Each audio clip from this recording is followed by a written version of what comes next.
Hello bachcho, let's read the question. The question is saying, identify the step A, B, C and D in the given figure representing the mode of action of AIDS virus. Match the labeling in column 1 and column 2. तो column 1 में दिया हुआ है A, B, C and D. Column 2 में दिया हुआ है P में viral RNA is introduced into the host cell. Viral DNA is produced from the RNA by reverse transcriptase. R में है viral RNA incorporate into the host genome. S में है new viral RNA is produced by the infected cell. हमें correct option choose करने को बोल रहा है जिसमें 1 में है A का P, B का Q, C का R, D का S. 2 में है A का Q, B का R, C का S, D का P. 3 में है A का R, B का S, C का P and D का Q. 4 में है A का S, B का P, C का Q and D का R. तो आइए देखते हैं हम इसका की कंसेप्ट. तो अगर हम बात करें इसके की concept key, so the key concept will be replication of retrovirus. तो अगर हम बात करें क्वेश्चन की तो इसमें ये किसका वायरस है? AIDS virus. तो एड्स की अगर हम बात करें तो एड्स मतलब क्या होता है? सो एड्स का मतलब होता है आपका acquired immunodeficiency syndrome. और इसको कौन कॉज करता है? It is caused by the HIV virus जिसका फुल फॉर्म होता है ह्यूमन इम्यूनोडेफिशिएंसी वायरस, जो कि क्या है? Which is a type of retrovirus. तो अब अगर हम रेट्रोवायरस के रेप्लिकेशन की बात करें तो होता क्या है कि यहाँ पे ये जो हम फिगर देख रहे हैं ये क्या है? This is a retrovirus. तो जो रेट्रोवायरस है यानी इस केस में HIV वायरस है, इसके पास प्रेजेंट होता है क्या? इसके पास प्रेजेंट होता है आपका वायरल का प्रोटीन कोट,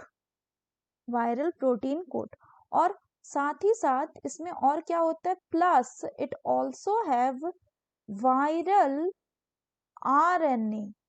तो ये जो वायरल RNA है इसको अगर होस्ट को इन्फेक्ट करना होगा तो होस्ट में तो DNA प्रेजेंट है, तो क्या होगा? इसको DNA में कन्वर्ट करना होगा. तो क्या होता है कि ये जो वायरल RNA है ये क्या करता है? ये इन्फेक्ट करता है, it infect the normal sales. ये नॉर्मल सेल को इन्फेक्ट कर रहा है.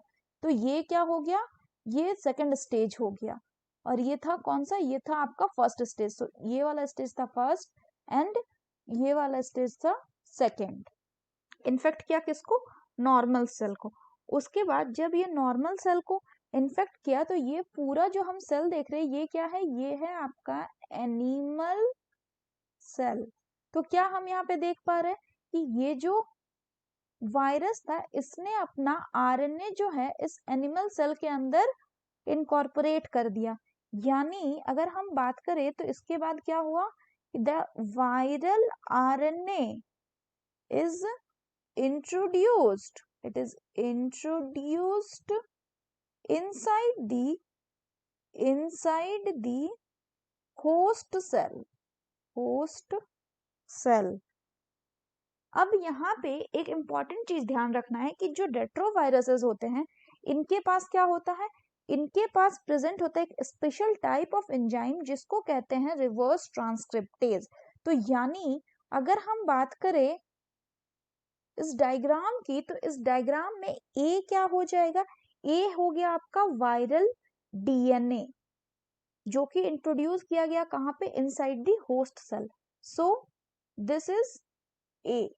इसके बाद क्या करेगा कि ये जो वायरल DNA है it will convert into viral जो RNA था वो क्या हो जाएगा? It will convert into viral DNA ताकि वो होस्ट के सेल के साथ इनकॉर्पोरेट कर पाए। और इसके लिए जो एंजाइम काम करता है उसको कहते हैं रिवर्स ट्रांसक्रिप्टेज। Reverse transcriptase. तो बी में क्या हो जाएगा? बी हो जाएगा कि viral DNA is produced from the RNA by the reverse transcriptase, यानी this is B in the diagram. इसके बाद हमें क्या दिखा रहा है कि सी। तो सी में क्या हो रहा है, हम देख रहे हैं कि जो वायरल डीएनए था वो इनकॉर्पोरेट हो रहा था होस्ट जीनोम के साथ, यानी इसके बाद ये जो वायरल डीएनए है it will be incorporated into host genome. This is C. तो जब ये होस्ट जीनोम को इनकॉर्पोरेट कर दिया, इसके बाद क्या होगा कि ये जो होस्ट जीनोम होगा इससे हमें देखने को मिलेगा क्या? Production of the new viral RNA. इसको कौन प्रोड्यूस करेगा? New viral RNA is produced by the infected cell। infected cell। तो ये हो गया आपका डी। तो अगर हम बात करें ए की, तो ए में क्या हो रहा है कि वायरल आरएनए, ए में क्या हो रहा है कि वायरल आरएनए जो है वो इंट्रोड्यूस किया जा रहा है होस्ट सेल में, यानी ये करेक्ट मैच है। दूसरा क्या हो रहा है बी में कि वायरल डीएनए जो है वो प्रोड्यूस हो रहा है from RNA by reverse transcriptase, तो ये भी सही है। तीसरा क्या हो रहा है कि जो वायरल डीएनए इसको इनकॉर्पोरेट किया जा रहा है कहाँ पे? इनटू द होस्ट जीनोम, यानी ये भी करेक्ट है। डी में क्या हो रहा है कि new viral DNA is produced by the infected cell, तो ये भी सही है। यानी ए का पी, बी का क्यू, सी का आर एंड डी का S. The correct option will be option 1। So that's all for the question बच्चों. Hope you understood it well. Best of luck.